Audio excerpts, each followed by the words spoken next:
Sejak dekat tangan Kipenggo ni belum ada kalah ni. Let's go. Nyalakan strikmu dengan kemenangan Selangor. Aduh. Ingat senang-senang je kena tembus. Alah, lawan korang ni apa susah sangat nak tembus? Senang je, betul tak? Betul lah, senang je. Allah Akbar. Kalau tak let's go, ya kita orang je let's go.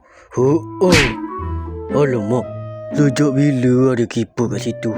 Memang ada woi. Let's go. At least boleh satu gol lah. Aduh, terlepas. Santai, kali ni biar aku yang handle. Aduh, ini bukan keeper dia yang power, tapi kita yang lelaki. Biar betul keeper dia power macam ni. Okey, itu miss. Okey miss. Dia tak tepis. Okey. Selamat kau ya.